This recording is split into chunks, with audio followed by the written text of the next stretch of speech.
Hello प्यारे बच्चों, कैसे हैं आप बच्चों। आज हम आपकी क्लास 8 की हिंदी के 4th चैप्टर दीवानों की हस्ती के क्वेश्चन आंसर करेंगे बच्चों। इस कविता के कवि हैं भगवती चरण वर्मा। तो बच्चों चैप्टर को हमने रीड कर रखा है, उस पर वीडियो बना हुआ है, तो आप चैप्टर को रीड करने के लिए उस वीडियो की हेल्प ले सकते हैं। उसका लिंक हम नीचे डिस्क्रिप्शन बॉक्स में दे देंगे। तो बच्चों चलिए आज हम क्वेश्चन आंसर करते हैं। पहला प्रश्न है, कवि ने अपने आने को उल्लास और जाने को आंसू बनकर बह जाना क्यों कहा है। इसका उत्तर है, कवि ने अपने आने को उल्लास इसलिए कहा है क्योंकि वह जहां भी जाता है लोगों की खुशियों का संदेश देता है, जिससे लोगों को अपने दुख भूलने का अवसर मिल जाता है। कवि ने जाने को आंसू बनकर बह जाना इसलिए कहा है क्योंकि उसके जीवन में आई खुशियां चिरकाल तक यानी लंबे समय तक नहीं रह पाती हैं। कवि उसे अपनी असफलता मानता है, इससे कवि को दुख भी होता है।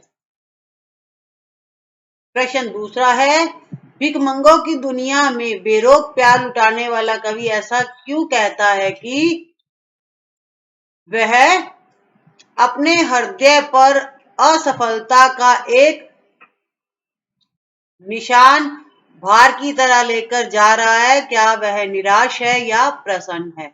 उत्तर है, भिखमंगों की दुनिया में निरंतर प्यार लुटाने वाला कवि ऐसा इसलिए कहता है कि वह उनके अर्थात भिखमंगों की दुनिया में खुशियां बढ़ना चाहता है, लेकिन वे खुशियां कुछ समय के लिए ही होती है, जबकि कवि उन्हें स्थायी बनाना चाहता है, हमेशा अपने पास रखना चाहता है। अपने इस प्रयास में असफल होने पर वह उसे अपने हृदय पर असफलता का बोझ मानता है, इससे उसकी निराशा प्रकट होती है। क्वेश्चन तीसरा है बच्चों, कविता में ऐसी कौन सी बात है जो आपको सबसे अच्छी लगी। तो इसका उत्तर है बच्चों, कविता में हमें सबसे अच्छी बात दीवानों की मस्ती लगी। सुख दुख सब सहते हुए भी वे मस्त रहते हुए दूसरों पर अपना प्यार लुटाते हैं, इसके साथ ही जान हथेली पर रखकर देश को आजाद करवाना चाहते हैं। अब बच्चों कविता से आगे के कुछ प्रश्न हैं। प्रश्न है, जीवन में मस्ती होनी चाहिए, लेकिन कब मस्ती हानिकारक हो सकती है। सहपाठियों के बीच चर्चा कीजिए।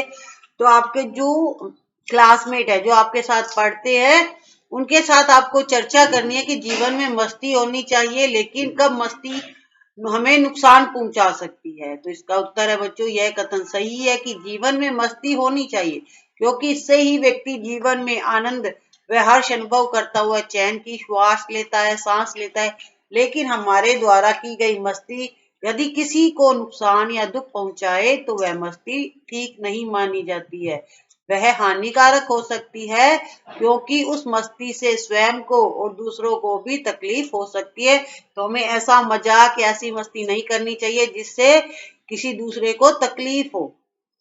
अनुमान और कल्पना में बच्चों प्रश्न दे रखा है कि एक पंक्ति में कवि ने यह कहकर अपने अस्तित्व को नकारा है कि हम दीवानों की क्या हस्ती है, आज यहाँ कल वहां चले। दूसरी पंक्ति में उसने यह कहकर अपने अस्तित्व को महत्व दिया है कि मस्ती का आलम साथ चला, हम धूल उड़ाते जहां चले। यह फाका मस्ती का उदाहरण है। अभाव में भी खुश रहना फाका मस्ती कही जाती है। कविता में इस प्रकार की अन्य पंक्तियां भी है, उन्हें ध्यान पूर्वक पढ़िए और अनुमान लगाइए कि कविता में परस्पर विरोधी बातें क्यों कही जाती हैं। एक तो पक्ष में बच्चों, एक विपक्ष में क्यों बात कही जाती है। तो इसका उत्तर है, ऐसी परस्पर विरोधी बातें इस कविता में इसलिए कही गई हैं क्योंकि बलिदानी वीर अपने विचारों और बलिदान पथ के स्वयं मालिक होते हैं। वे दूसरों को खुशियां देने और उनके दुख स्वयं हरने का प्रयास करते हैं। उनके विचारों में दुख, सुख, प्रसन्नता, निराशा, बंधन, मुक्ति आदि शब्दों का कोई महत्व नहीं होता है। उनका लक्ष्य तो देश को स्वतंत्र करना और देशवासियों को सुख देना भर होता है। अब बच्चों भाषा की बात करेंगे। भाषा की बात में हमेशा बच्चों व्याकरण आती है, ग्रामर आती है। तो प्रश्न हम पढ़ेंगे फिर उसका उत्तर देंगे। संतुष्टि के लिए कवि ने छक कर जी भरकर और खुलकर जैसे शब्दों का प्रयोग किया है। बच्चों जब हमने चैप्टर को रीड किया था तो कविता में हमने इन शब्दों को पढ़ा था, छक कर मतलब चख कर, ठीक है, जी भरकर और खुलकर ऐसे शब्दों का प्रयोग किया है। इसी भाव को व्यक्त करने वाले कुछ और शब्द सोच कर लिखिए, जैसे हंसकर, गाकर। तो बच्चों चलिए इसका उत्तर लिखते हैं। मस्त होकर, प्रसन्न होकर, खुश होकर, आनंद में सराबोर होकर आदि। तो ये कुछ शब्द हमने सोचकर यहाँ लिखे। तो बच्चों आपका चैप्टर यहीं कंप्लीट होता है। हमने इस चैप्टर पर 2 वीडियो बना रखी है, एक में चैप्टर को रीड कर रखा है, सेकंड में क्वेश्चन आंसर बना रखे। तो बच्चों हम हर सब्जेक्ट के ऐसे ही करते हैं ताकि आपको एक दिन पाठ पढ़ने का मौका मिले और दूसरे दिन फिर आपको क्वेश्चन आंसर मिले। ठीक है बच्चों, तो अब आप वीडियो को लाइक एंड शेयर कर दीजिएगा और चैनल को भी सब्सक्राइब नहीं कर रखा है तो कर दीजिएगा। Thank you, have a nice day.